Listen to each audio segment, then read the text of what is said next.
And just like that, ladies and gentlemen, please allow me to welcome you just one more time to a stories written by a current prisoner live from the notorious Kern Valley State Prison. May I ask, who do we have on the line? What did they call you, sir? This call and your telephone number will be monitored and recorded. What did they call you, sir? Sorry about that. I hate that recording, by the way. My name is Edward Keller Jr. Hey, Edward, man, by chance, do you have some type of alias, a moniker, a nickname by chance? Well, in here, people know me as Ears. They call me Ears. What are you incarcerated for, and how long is your sentence? I'm incarcerated for second-degree murder, and I was sentenced to 16 years to life. Where are you from out here on the streets? I'm from Bishop, California. And do you or did you, at one point in time in your life, belong to any type of gangs, groups, organizations? No. You know, Edward, sir, I just want to go ahead and express to you my gratitude, man. I just want to go ahead and say thank you, sir, for allowing me to be able to share your story. This is an open platform. However, this is your video, man. This one is all you right here. So please feel free to be able to talk about whatever you want, speak about whatever you want, give anybody a shout out. You know, it's all you right here, man. So just know that, sir. Okay, cool. I appreciate that. I mean, I thank you for taking an interest in wanting to listen to, you know, somebody like my story. Because not a lot of people care to hear about what we go through or, you know, anything that led us to where we are right now. You mentioned to me, man, that you grew up in a reservation. Is that correct? Yeah, I was born and raised on the res. I'm from the Bishop Paiute tribe, and I grew up my whole life on the res. And I actually caught my case on the res. Edward, everybody at one point in time in their life, I feel like they either go left or they go right. And, you know, some people go the right way. Some people just, maybe they have a bad influencer in their life. Maybe they decided to dabble into drugs, and that's what opened up the doors to more negative activity, man. What happened in your life? When did you start to go left? This call and your telephone number will be monitored and recorded. When did you start to go left, bro? Well, I started, you know, taking that path like really young. My mom, both my mom and my dad, you know, they were both hardcore addicts. My dad was an alcoholic. Pretty much all my family, you know, they either were drug addicts or alcoholics. And I grew up in a house that, you know, that was something that I seen almost every day, was either drugs or alcohol. And that was something that was just in my life constantly. And it was really all I knew, you know. And I had older cousins who used to, you know, steal beer from their dads or their moms or stuff like that. And it just became something that, you know, that I wanted to do. For what reason, I don't know. But it was just something that, you know, that like going to school and trying to do good and all that, like that wasn't something that I thought of doing. I can't really say, you know, what exactly drove me to that. It was just all I knew. Like that's what I wanted to do. I wanted to, you know, drink and smoke and do all that stuff like the other older people were doing that were around me. And honestly, I never had much of a like I didn't have a male role model that used to tell me, you know, go to school or like wanted me to do good and stuff like that. Like I never really had that, so it wasn't really something that pointed me away from that. Like, you know, that's just I felt like that was the only path that I had, and that was, you know, that was the way I went. Of course, I know I did have other paths, but I just felt like that was the path that was laid out for me, and that's where I went to.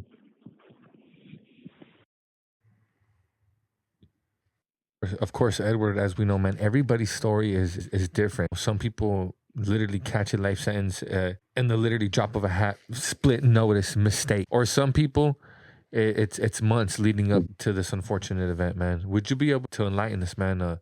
What was your story, man? How did you catch this life sentence, Yeah. bro?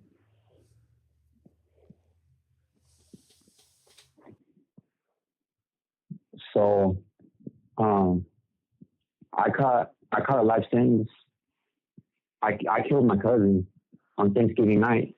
Somebody who was really close to me, and it was over, drinking. I blacked out, and I ended up beating my cousin with a weight bar. And like you said, it was a split second. Like one minute we were good, we were having fun, we were all hanging out, and the next minute, my cousin was dying. And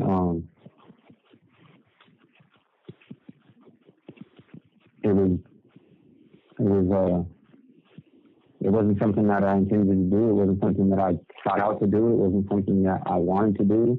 He was a lot older than me. He was like an older brother, somebody that I really looked up to. And so just to tell a little bit of what happened, it was Thanksgiving Day. We had dinner, we had all that stuff, and I remember telling myself like, okay, I'm just gonna kick back tonight. I'm not gonna drink. I'm not gonna do none of that. I was full, I had a good day. I was at my mom's house, and my sister comes over and she asked me if I wanted. I started smoking weed, and we were just hanging out. And then one of my cousins comes over. You have 60 seconds remaining. Okay, so my cousin comes over and he has some beer with me, and automatically I'm just like, okay, whatever, we'll drink or whatever. So we end up drinking, and then my cousin, the one that was killed, comes over with one of my best friends, and they have a bottle of liquor on them, and they go to the store and get more. Well, more people end up coming over, and we're all drinking, we're all having fun, and I think we ended up drinking like 2.5 gallons of Captain Morgan, like 3 18-packs, and like some peppermint schnapps or something.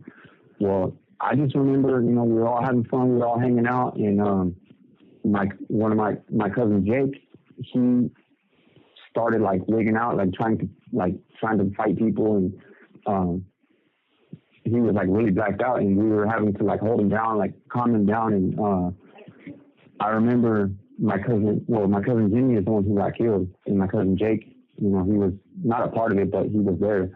Well, me and my cousin Jimmy were holding my cousin Jake down, and because he was trying to bite people, he was trying to punch people, and like he was just like wigging out. And like I remember bits and pieces of holding him down, trying to calm him down. And then I don't know. I remember standing facing my cousin Jimmy, and he was kind of over my cousin Jake, and I don't know what came about me. I don't know what led me to do it, but I hit him with this bar. I don't even know how I got the bar in my hand, and I didn't stop, and I took my cousin's life for no reason. And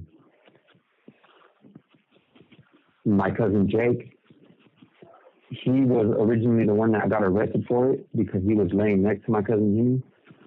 And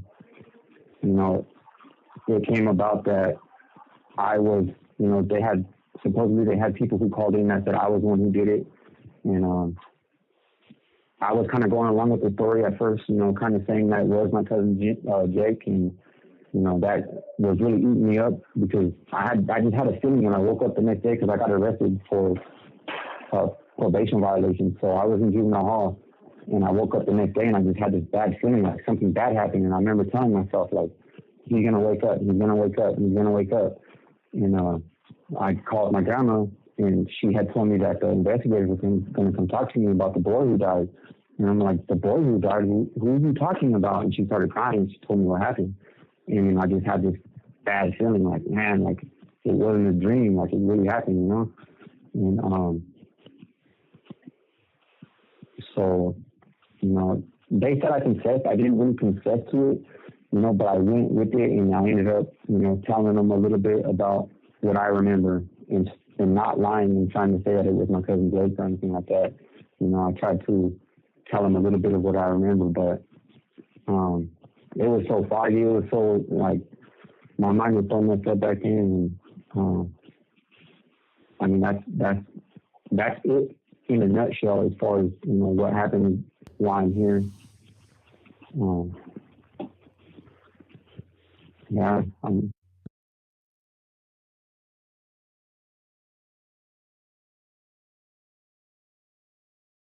So that day, what ended up happening that night? The You next ended up day, falling asleep. You ended up just blacking out. Just just drunk. Asleep. What happened after this incident? you What did mean you do? after or when? Okay.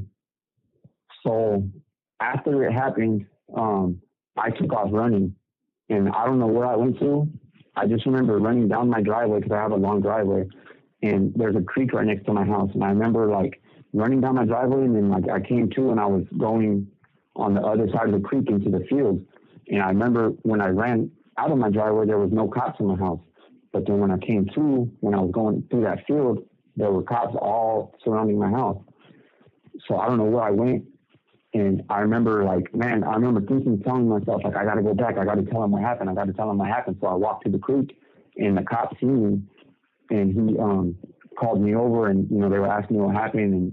And I was drunk, and I was obnoxious. I was like yelling and just making a big scene. And I didn't understand. I wasn't even like in the right mindset to where I knew what was going on. Like I was lost. Like I was making a big scene. I was talking shit to the cops, and I was just making a fool out of myself. And This call and your telephone number will be monitored and recorded. they kept telling me to be quiet and stop yelling, and I just wouldn't stop. And they ended up arresting me for a probation violation for being drunk in public. And they ended up taking me and one of my other friends to juvenile hall that night.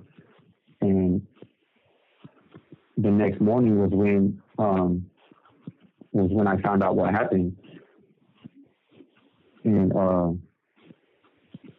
yeah, that so the next morning was when I found out what happened. But I was there, after it all happened. I don't know how long I was there for, or how long I was making a scene or anything like that. But they arrested me that night, like right there, because they originally thought it was my cousin Jake who did it, because he was laying next to my cousin Jimmy, and he had a lot of blood on him and stuff, and they arrested him originally. So they didn't think anything about me, being a suspect or being the one who did it or anything like that. How many times was he hit, bro? How many times did you hit him, the victim? I don't remember specifically, but in my trial, they said that it had to have been like 10 times, 10 to 15 times. So I don't know if that is an exact number. I really, I wholeheartedly do not like actually remember like how many times I did it. I do remember him like telling me like it's me, like it's like, what are you doing, little lady? Like You it's remember me, him telling you, "What are you doing?" Like, yo, bro, it's me. Like, hey, like, chill, bro. What's the hell?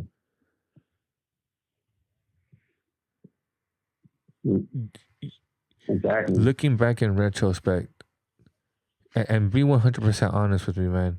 Do you think that you were capable of this your whole life? Were you going through stuff? Were you somewhat different? Were you damaged? Were you hurt? And do you think that is perhaps what made you capable of doing something like this?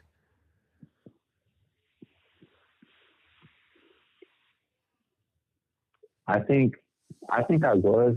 I used to have a lot of anger. I used to have a lot of anger when I was a little kid. When I was younger, I never fully grasped any of the outlets that were brought to me. I never like tried to, express my anger in a positive way.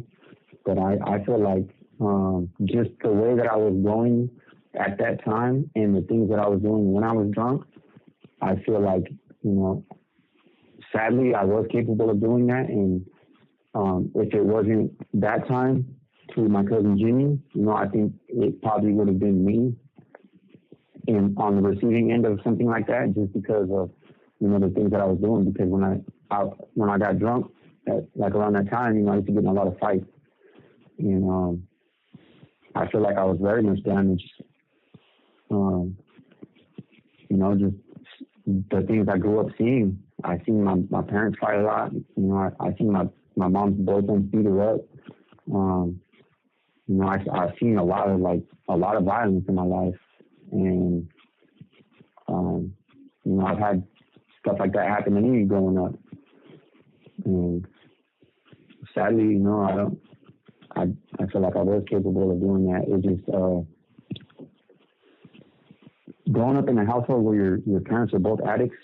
You see a lot of things. A lot of violence, within each other. Other people fighting. I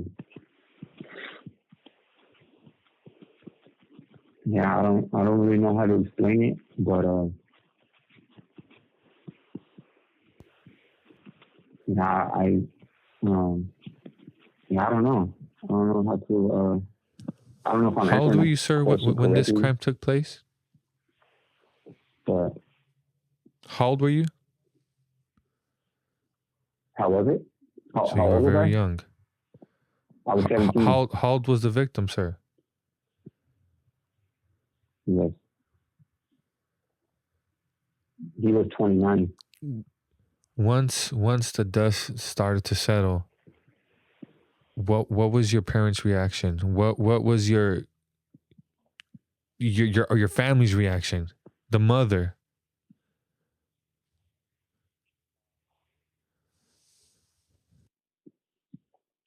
His mom, she had died a long time ago.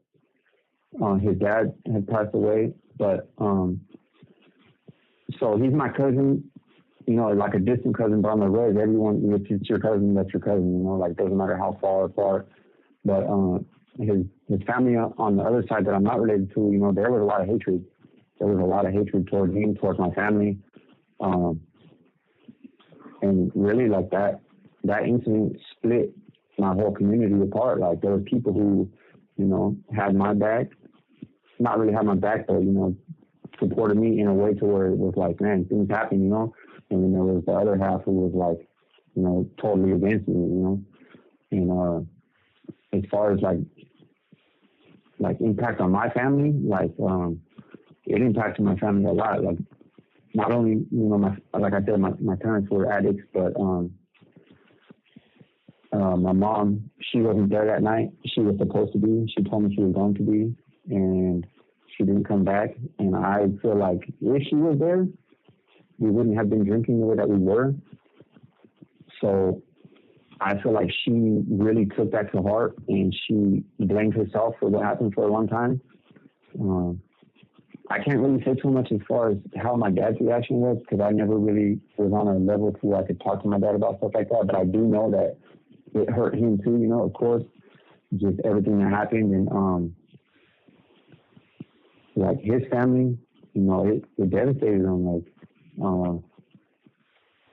I can't even think of anything to say as far as like how it made them feel, He wasn't perfect, but like he didn't do things in life to where he deserved to, meet his ending like that. And it devastated his family. It devastated them to a point to where it's like, I don't even have the words to say. Did you end up taking a plea, or did you end up taking this to trial? And ultimately, what did you end up getting sentenced to?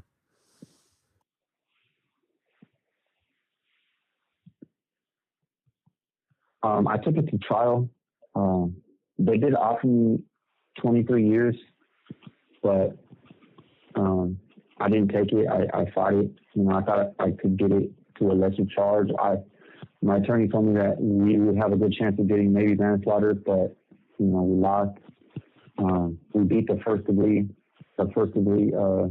case that they originally tried to charge me with, and I ultimately got found guilty for second degree murder, and I got sentenced to 16 years to life. 15 years to life. You have 60 seconds remaining. Can you call me back just one more time, sir? So you say you ended up getting sentenced to 15 years to life, sir? Yes, 15 years to life plus 1 for use of a deadly weapon. So 15 years to life total. How old are you now? I am 31. So you've been inside for what? Almost 16 years already? A little over 14 years.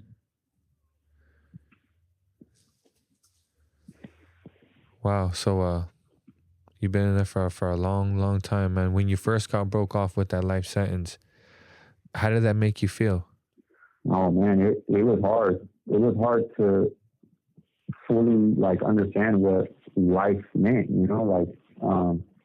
Back then when I first came to prison out here in California, life meant life. So it was hard to get over it. I met a lot of people when I first came to prison who would ask me how long I have, and I would tell them, and the first thing they would say is, "Oh yeah, you ain't never going home." So that was something that I had to, it took me a lot of years to fully accept that. And a bad thing about that was once I accepted it, I put it into my head that I'm never going home. So I was in that mode to where I didn't care, because I felt like, what's the point of trying to do good? I ain't never going home. But it was hard. It was really hard.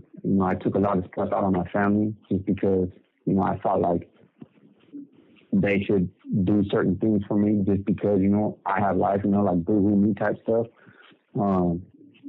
But it was hard. It took me a lot of years. I can't really say that I'm fully over just the fact that I got sentenced to that or even what happened, but now I'm able to live with it to where it's okay, it happened, I have that, but it's up to me to try to, work my way out of this. But yeah, it took me a lot of years to actually not let it mess with me the way that it used to. Because that's a big word, life.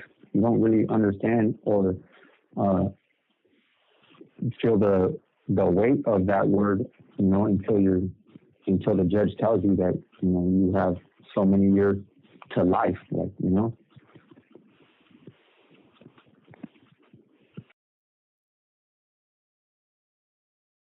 Is it overwhelming? Can it be overbearing? Is there some times where you just look at those gray walls and you probably shed a tear? Us men, sometimes we don't cry we break down and start bawling. No, but sometimes we might shed a tear here and damn there, straight up. Has it ever happened to you, man?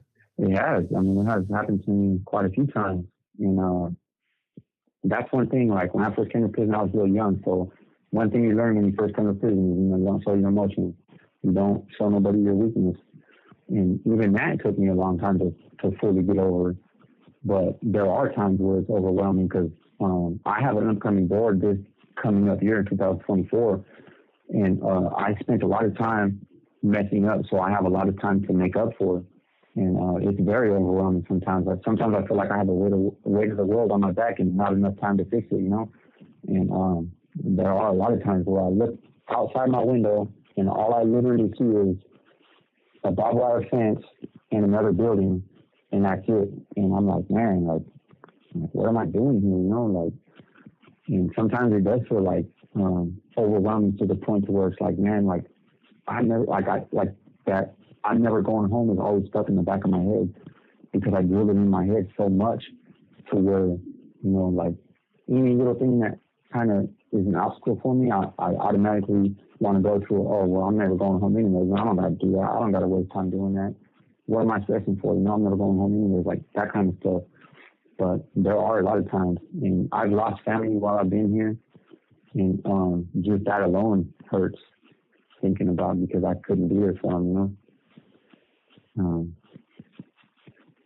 But yeah, that happens to me more often than it doesn't, especially these days. because now I'm actually trying to work on myself. I'm, trying to embrace my emotions and not be scared of my emotions like I used to be. So it happens now a little bit more often than what it used to.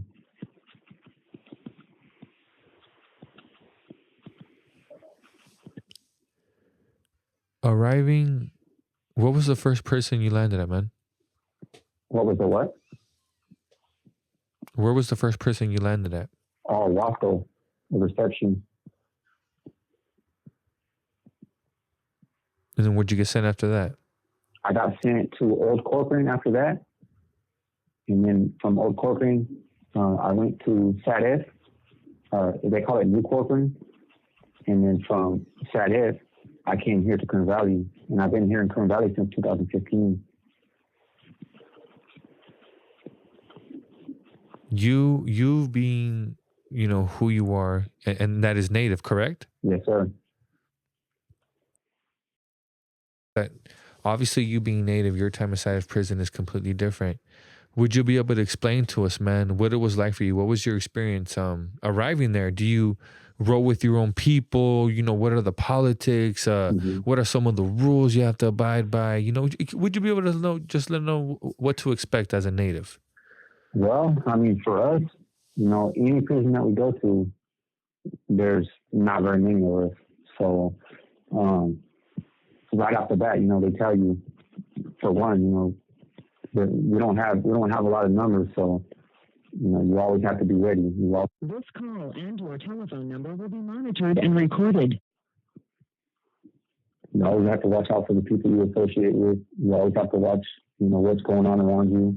Be sure to make sure that you notice people's body language, different stuff. You learn what to watch for. Like if something's off, something's going down. But for us being Native, we're really small in numbers, so we're told to, like, no matter what, we're brothers, right or wrong. When I first got to where I was at, the one thing they told me was, embrace your spirituality. Don't forget who you are. Learn the medicine, learn the ways, because that's what's going to help you through the hard times. Being Native in prison, because we're so short. There's, I think where I was when I first got there was like, 10 Natives maybe. But we associate with others being like Asians, Pacific Islanders, stuff like that. So, but even that like goes a little deeper. They have their own politics, they have their own rules, stuff like that. But just as far as us,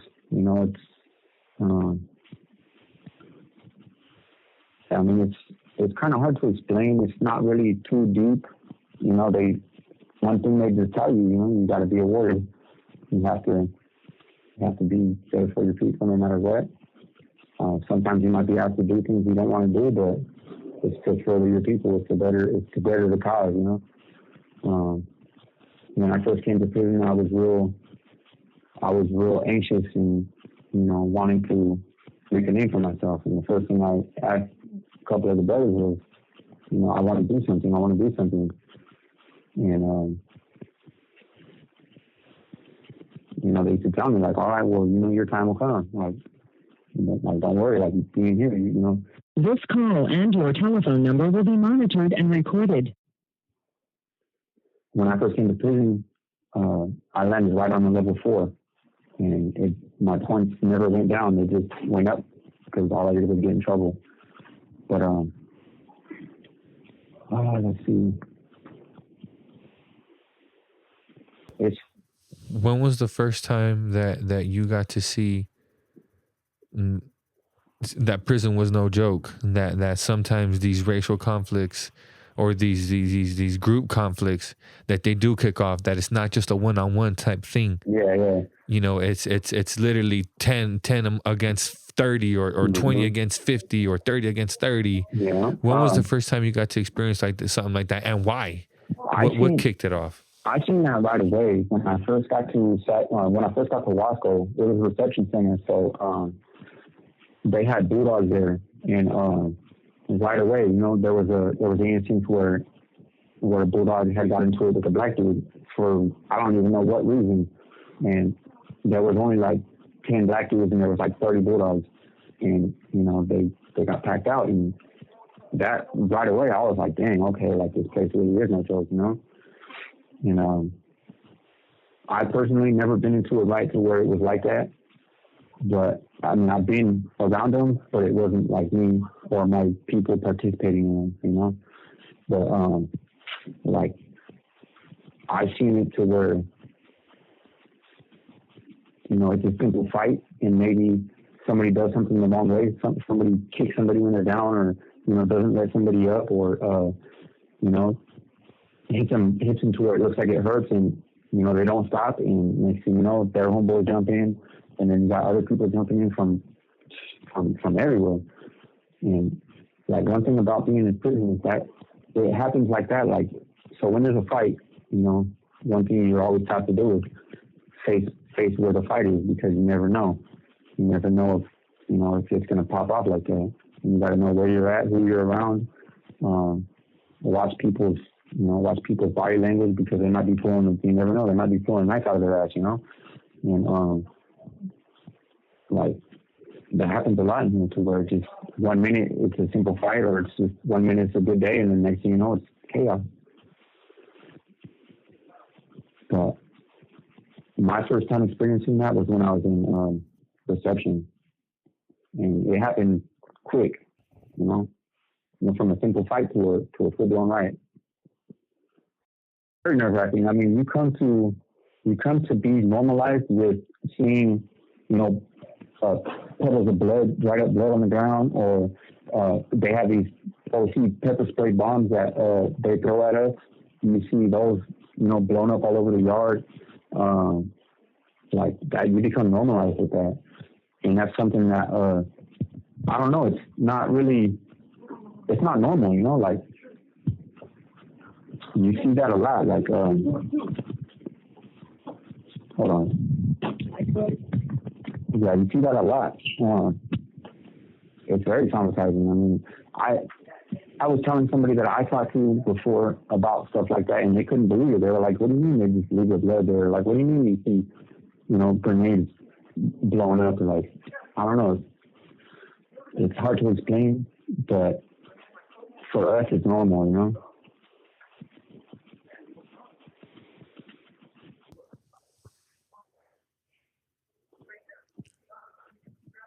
What has been the hardest thing for you about serving this life sentence, sir? One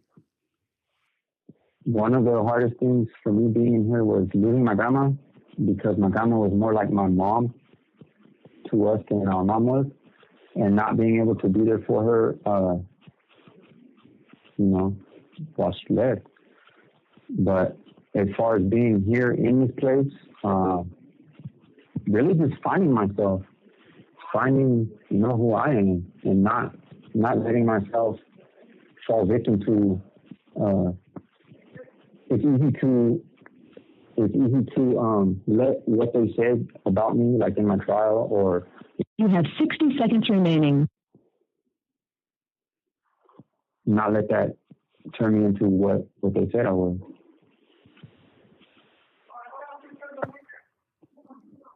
Can you call back? Yeah. What are your chances at freedom, man? And do you honestly believe that you deserve another chance at freedom, sir? I have good chances at freedom. It's just all up to me to do the hard work and change myself from within, and show that I'm not that person that I used to be, or I'm not a danger to society. And as far as deserving, part of me wants to say no, because I took somebody's life for no reason at all. But at the same time, a part of me wants to say that I am deserving, just because, if I don't strive to be a better person, to change, myself, and even help other people, that's that's a disgrace to, my cousin's life. Like, that's a disgrace to my cousin's life. That's a disgrace to my people. That's a disgrace to, the people who care about me. That's like, we all make mistakes, and it's up to us to learn from them. Nobody's perfect. I feel like I am deserving of another choice. Another chance at freedom, but it's not going to be. It's not easily given to me. Like, and I expect. This call and your telephone number will be monitored and recorded. I don't expect them to hand me another chance. I don't expect it. I don't expect it to be easy. It's just it's all up to me. It's all up to me to show that I'm deserving of another chance.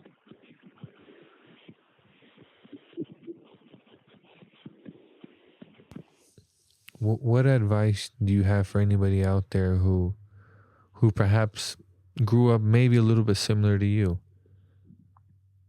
I would say, don't be afraid to follow your dreams. Just because you're in a position or in a situation to where, drugs, alcohol, violence, gangs, that's all that like that. You don't have to follow down that same path. You can make your own road. Just because, somebody might be telling you one thing about yourself, putting you down, saying that you're not worth it, saying that you're not smart, saying that you're useless, stuff like that. Like, that's not true. Like, everybody's worth something. And I feel like just because all you know is one thing, that doesn't mean that that's the way you have to go. And I encourage everybody to strive to be who they want and to aim high, to aim high and, shoot for the stars, because it's possible. You can do anything that you want to do. Anything that you set your mind to, you can do, even if you don't come from the best household, even if you come from parents who don't care about you, like, you don't need nobody else but yourself to get where you want to be, to do what you want to do. And if somebody has that fire in their heart, then that's all. You follow that fire, because it'll open doors, and it'll get you places to where like you never thought you could be. This isn't the place to be. I would never wish my situation, or even just being in prison in general, on my worst enemy. There's more to life than being stuck in a box forever. Doing, if somebody's on a path, committing crimes or, doing drugs, alcohol, stuff like that, like, there's really only two places that you'll be, either dead or in prison. People say that a lot, but it's true. I never viewed myself or seen myself being locked up, my whole life, like, there's a lot of years I missed out on because I thought I was cool drinking with people who were way older than me. I thought I was cool, trying to be Mr. Tough Guy. It's not the place. It's not the thing to do.